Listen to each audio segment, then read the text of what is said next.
વડોદરા શહેરના Pratapnagar police headquarter ખાતે યુવક પર પોલીસ કર્મીઓ દ્વારા હમલાના આક્ષેપ। વડોદરા શહેરના પ્રતાપનગર પોલીસ હેડક્વાર્ટર ખાતે એક યુવક પર હુમલો કરવામાં આવ્યો હોવાના આક્ષેપ સામે આવ્યા છે। સમગ્ર મામલે યુવકે મકરપુરા પોલીસ સ્ટેશનમાં લેખિત અરજી આપી કાર્યવાહી કરવાની માંગ કરી છે। મળતી માહિતી મુજબ યુવક પોતાના મિત્રને મળવા માટે પ્રતાપનગર પોલીસ હેડક્વાર્ટર ખાતે ગયો હતો। તે દરમિયાન વારસિયા પોલીસ સ્ટેશનમાં ફરજ બજાવતા પોલીસ કર્મી સંજયભાઈ ભરવાડ અને તેના 3 મિત્રો ત્યાં હાજર હતા। આરોપ છે કે યુવક ત્યાંથી પસાર થતો હતો ત્યારે તેને બોલાવીને શંકાના આધારે મારપીટ કરવામાં આવી। યુવકે આક્ષેપ કર્યો છે કે સંજયભાઈ ભરવાડ ઉપરાંત અન્ય 2 પોલીસ કર્મીઓ પણ હુમલામાં સામેલ હતા। હુમલા દરમિયાન યુવકને ઈજા પહોંચતા સમગ્ર મામલે ન્યાયની માંગ સાથે મકરપુરા પોલીસ સ્ટેશનમાં લેખિત અરજી આપવામાં આવી છે। યુવકે સમગ્ર ઘટનાની નિષ્પક્ષ તપાસ કરી સંબંધિત પોલીસ કર્મીઓ સામે ગુનો નોંધવાની માંગ કરી છે। હવે આ મામલે મકરપુરા પોલીસ સ્ટેશન દ્વારા શું કાર્યવાહી કરવામાં આવે છે તે જોવાનું રહ્યું।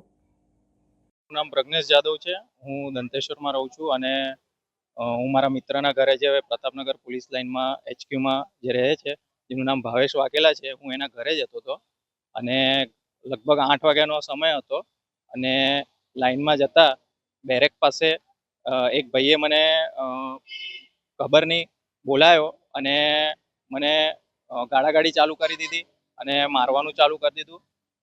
એક રેપિડો વાળો સમજીને મને બોલાયો અને મારી સાથે મેં એમને જણાવ્યું કે હું રેપિડો વાળો નથી, તો એને મને કીધું ગાળો આપીને મને ચલ હટ એવું નીકળ કીધું અને મને માર્યો બી।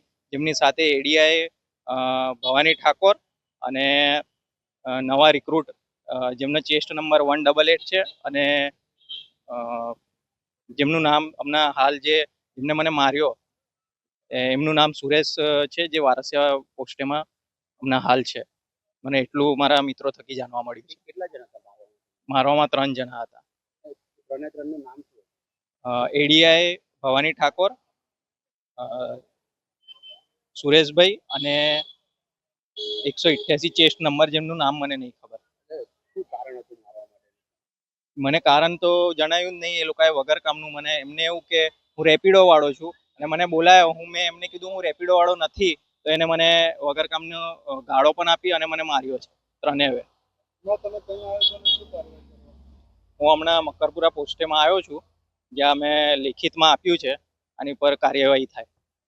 શું માંગ શું છે તમારી? અવારનવાર આ રીતના બનાવો વડોદરા શહેરમાં બની રહ્યા છે, તમારી સાથે બી આજે આ ઘટના બની છે, શું માંગ?